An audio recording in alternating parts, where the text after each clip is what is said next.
Namboka Obaminaku, yo nandeko na yo, Clarisse Kata, l'union sur les députés nationaux, Bozali, porteur, il y a loi Moko, la proposition de loi Moko sur la magistrature, alors que Balobi yo, Ozali parmi 315 magistrats au Mouza Revokaki, pour Makambwania Mouniamu, au kokite normalement, pour initier loi ya porté au Ana, pour yo Moko, vous avez déjà magistrat révoqué. Au Kolobani. Eza lokuta monene ya malamuti. Na kota magistrature en 1990. Na parquet à grande instance ya matete. De 90 à février 98.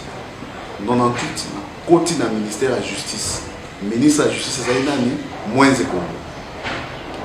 Ngai magistrat en détachement, conseiller dans le ministère. Après 98, j'ai continué au coma député national en 2006. Pour le coma député national, il fallait qu'on soit mis en disponibilité. Aux magistrats, mais en disponibilité. Dans mon assise, on a député en 2008, on a décidé que na quota, na barreau, na comme avocat.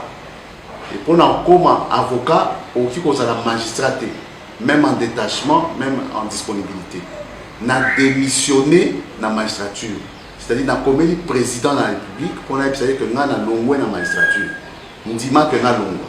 Bandimi, donc on a démissionné. Et puis nous avons un barreau à ma tête. Pour nous comme avocat. Bandimi, nous avons un avocat dans barreau à ma tête. Et puis on comme avocat sur longué dans la magistrature.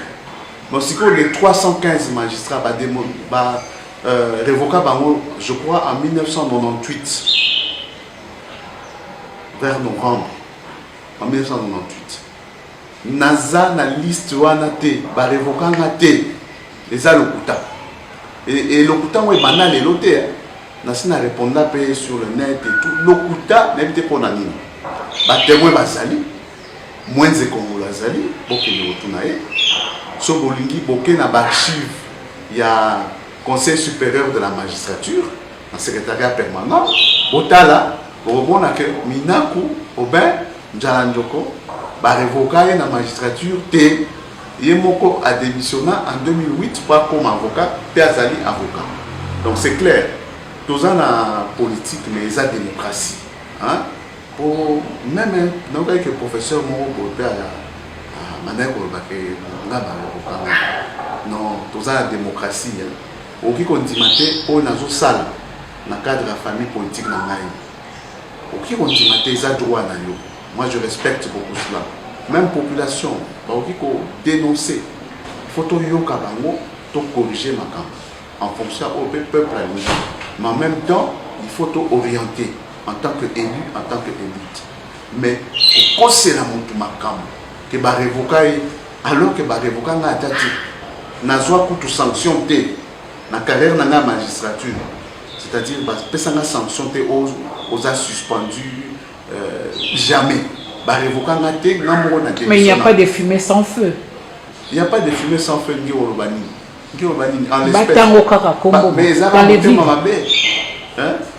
Au coquille, comme ça la marche. Au oui, comme ça la slogan. Il y a la population, tout ça. Tout ça, les Quinois, tout ça, les Congolais. En France, les gars, ils ont un bon mot, la loi sur la magistrature. Mais yo intellectuel, au tanga, au vérifié, au luki, ordonnance de révocation, au yorika soki wapi, ou bien au tangi sur le net, sur la toile. Moutoumou a monté à ma baie, à l'ingaka, au ben mina koute, Joumou Rabo et Panaya commis, au ben mina ko été révoqué parmi les 315 magistrats. Mais yo peut bimi. Ok, la télévision, non, c'est un révoqué. Par révoqué, moi, je suis abattuté. Moi, je suis fonctionnaire. Je suis bandal. Je suis normalement. Tout à ça, je suis mais on a ezali lokuta ya malamuté. Ya lokuta monene. So il n'a pas pu voyer maman mouké na yemba kutulokuta monene tout ça bon. Ya na lokuta monene. Merci beaucoup.